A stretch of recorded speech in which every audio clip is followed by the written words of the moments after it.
जय भारत कहते हैं कि जिस देश का एजुकेशन सिस्टम जितना स्ट्रांग होता है, जितना अच्छा होता है, जितना बेहतर होता है, जितना स्किल्ड और टेक्निकल होता है, वह देश उतना ही तरक्की और विकसित होता है। वह देश उतना ही तरक्की करता है, वह देश जो है उतना ही विकास करता है, वह देश उतने ही आगे बढ़ता है, उन्नति करता है और प्रगति करता है। तो साथियों, यहाँ भारत देश में आखिर ऐसा क्यों नहीं है? ऐसा इसलिए नहीं है क्योंकि हम जो है टेक्निकल चीज़ें, स्किल्ड चीज़ें और लॉजिक चीज़ें हम चाहते ही नहीं हैं कि हो।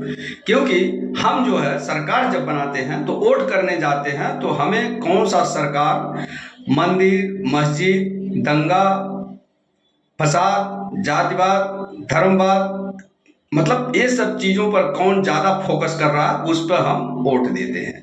और कौन हमको ज़्यादा पैसा दे रहा है और कौन हमको जो है शॉर्टकट का सुविधाएं दे रहा है, जो कौन हमको 5,000, 2,000, 10,000, 20,000 दे रहा है और जो भी अन्य तरह के दारू मछली एन ताम झाम जो है दे रहा है, और हम रैलियों में जाके हू हल्ला मचा रहे हैं और वोट कर रहे हैं। तो साथियों, कहीं न कहीं भारत देश की जनता का ही गलती है, मिस्टेक है कि हम वोट किस आधार पर लोगों को, मतलब नेताओं को दे रहे हैं और किस आधार पर नेता हमारा चुन के आ रहा है।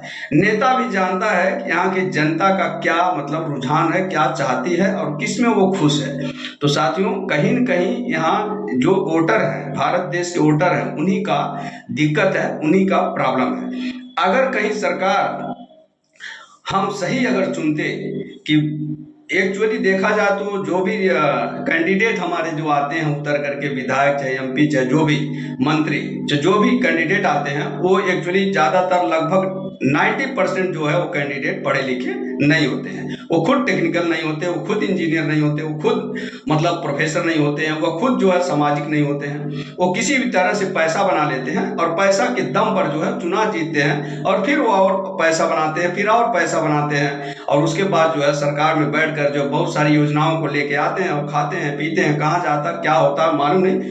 लगभग 70-75 साल जो हमारी आज़ादी को हो गए, लेकिन अभी भारत देश में जिस तरह से विश्व गुरु बोलते हैं वह इस तरह से विश्व गुरु का कोई लक्षण नहीं है। कहने के लिए कुछ भी कह दें, लेकिन हमें लगता है कि जमीनी स्तर पर, अगर गांव के स्तर पर आप जाइए तो विश्व गुरु जैसा कुछ नाम नहीं है। सिर्फ एक पर्टिकुलर व्यक्ति के कहने से और उसके जो है व्यक्तिगत जो है पर्सनालिटी से आप विश्व गुरु मान लें तो ऐसा नहीं है। राष्ट्र में जो है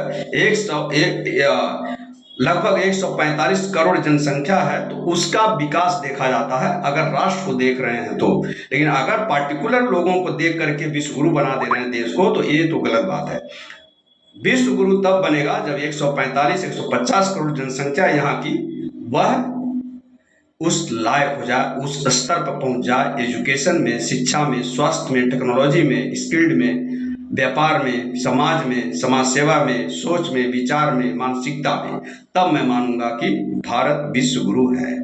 साथियों, इस पर विचार आप जरूर करिएगा। और वोट जो है पैसा, रुतबा, गाड़ी देखकर नहीं, उसके विचारों से दीजिए, उसके एजुकेशन पर दीजिए, उसके सोच पर दीजिए कि वो करना क्या चाहता और आपके लिए वो क्या करेगा। तो साथियों, सोच बदलिए और राष्ट्र बदलिए।